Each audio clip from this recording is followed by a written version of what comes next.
रागिनी अपने पुराने ख्यालों में गुम थी। तभी उसे कुछ एहसास हुआ और उसने तुरंत अपनी आंखें खोल ली और अपनी तरफ आते हुए एक तीर को पकड़ लिया। अगर अभी उसने एक पल की भी देरी की होती तो वो तीर पक्का उसे चोटिल कर देता। उसे हमेशा सतर्क रहने की आदत थी, इसलिए उसे गड़बड़ी का तुरंत महसूस हो गया। रागिनी के उस तीर को पकड़ते ही वो हवा में गायब हो गई और उसके हाथ में एक पतला सा कागज आ गया जिसमें लिखा था, जहाँ पहली बार मिले थे वहीं मिलते हैं। रागिनी ने उस कागज को पढ़ने के बाद जला दिया और आराम से जाकर अपने बिस्तर पर लेट गई।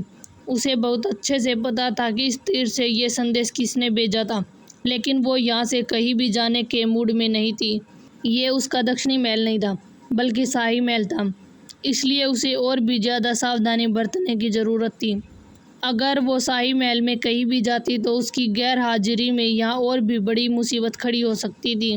तभी थोड़ी देर में फिर उसके कमरे पर एक दासी ने धक धक करना शुरू कर दिया। इस आवाज़ को सुन रागिनी चिढ़ से बोली, ये लोग मुझे सोने भी नहीं देंगे, हद है। अब कौन है जिससे मेरा सुकून देखा नहीं जा रहा। रागिनी ने अपने एक्सपीरियंस बिल्कुल नॉर्मल करते हुए दरवाज़ा खोला। उसके सामने एक दासी सर झुकाए खड़ी थी। रागिनी को दरवाज़ा खोलते हुए देखकर वो बड़े ही सम्मान से बोली, राजकुमारी, यदि आप अभी विश्राम नहीं कर रही हैं तो राजमाता ने आपको अपने कक्ष में उपस्थित होने का आदेश दिया है। रागिनी अपने मन ही मन बोली, नहीं, मैं कहाँ विश्राम कर रही थी, मैं तो यहाँ गिल्ली डंडा खेल रही थी। छोड़ो, जरा राजमाता से भी मिल लिया जाए, जरा हम भी तो देखें राजमाता कैसी है। रागिनी उस दासी को देखकर कहती है, ठीक है चलो। वो दासी सिर झुकाते हुए बोली, चलिए राजकुमारी। ये कह के वो रागिनी के आगे आगे चलने लगी। रागिनी उस दासी के पीछे पीछे जा रही थी, लेकिन उसे कुछ अजीब महसूस होने लगा। वो दासी उसे महल के सुनसान रास्ते की तरफ ले जा रही थी। रागिनी उसे देखकर बोली, कहाँ लेकर जा रही हो मुझे? वो दासी अपना सिर उसी तरफ झुकाए हुए बोलती, राजकुमारी, मैं आपको राजमाता के कक्ष के पास ही ले जा रही हूँ। रागिनी के पास इतना तो दिमाग था कि वो समझ सके कि वो दासी उससे झूठ बोल रही है और वह उसे कहीं और ही ले जा रही है। इस वक्त वो लोग जहाँ खड़े थे वो महल का पिछली हिस्सा था। आमतौर पर यहाँ कोई भी आता जाता नहीं था, या कोई भी सैनिक मौजूद नहीं था। रागिनी ने कुछ महसूस करते हुए तुरंत उस दासी के गर्दन पर जोर से वार किया, जिससे वो दासी बेहोश हो गई। तभी एक तलवार रागिनी की तरफ आया, जिसे बचने के लिए वो तुरंत अपनी जगह से हट गई। अपनी जगह से हटते ही रागिनी ने सख्त आवाज में कहा, अब बस बहुत हो गया, छिपना बंद करो और सामने आओ। मुझे पता है तुम यही छुपी हुई हो। रागिनी के ये कहते ही वहाँ पर एक परछाई उसके सामने प्रकट हो गई। ये कोई और नहीं बल्कि राजकुमारी रूहानी का थी। वो रागिनी को देखते हुए तंज भरे लहजे में बोली, कौन बेवकूफ़ कहता है कि तुम बेवकूफ़ हो? मेरा बस चले तो उसका मैं सिर ही धड़ से अलग कर दूं। सम्राट के अध्ययन कक्ष में सम्राट के सामने रियान बैठा हुआ था और सम्राट का वो खास सेवक खड़ा था जिसने रागिनी को उसके कमरे तक छोड़ा था। उस सेवक का नाम देव था। वो किसी मूर्ति की तरह उन दोनों के सामने खड़ा था। सम्राट किसी पत्थर की बुत की तरह रियान को घूर घूर कर देख रहे थे। उनके इस तरह घूरने से अंत में रियान चिढ़कर बोला, भाई, अगर कोई बात है तो बोल दीजिए, ऐसे घूर क्यों रहे हैं? आपको मेरे सामने इस तरह बर्ताव करने की कोई आवश्यकता नहीं है, आप सीधे सीधे भी कह सकते हैं। सम्राट तो अब अपने इस छोटे भाई के रवैये से परेशान हो चुके थे। उन्हें लगा था कि उसका भाई देव के यहाँ आने से अपनी पत्नी के बारे में कोई सवाल पूछ सकता है, लेकिन नहीं, उसे तो कोई फ़र्क ही नहीं पड़ता अपनी पत्नी से।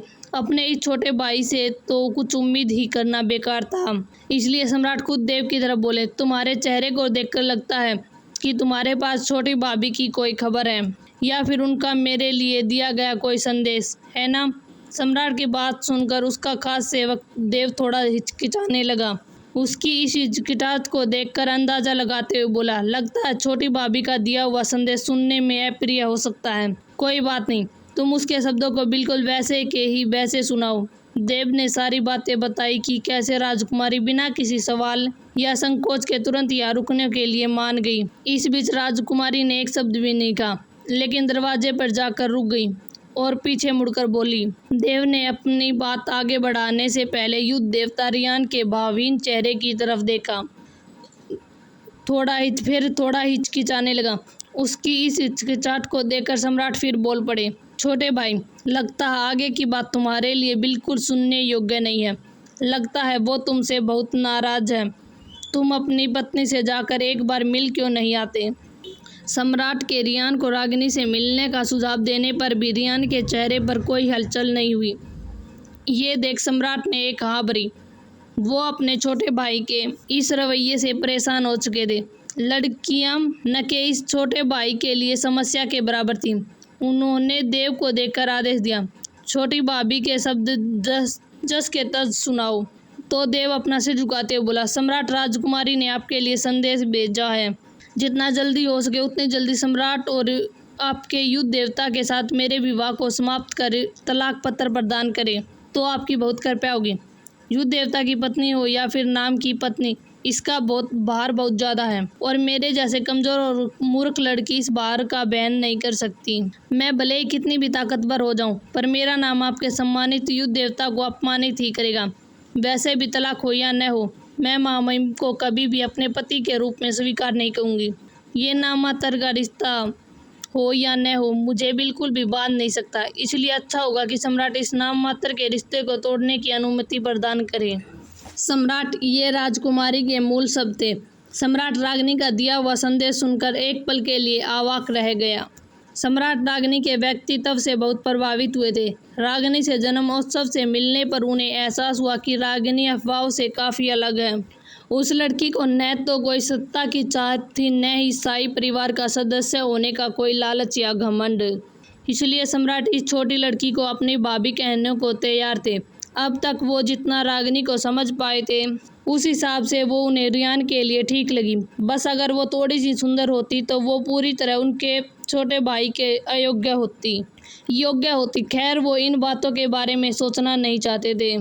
वहीं दूसरी तरफ महल के पिछले हिस्से में रुआनिका रागिनी की चालाकी देख तंज भरे लहजे में कही, कौन बेवकूफ़ कहता है कि तुम बेवकूफ़ हो?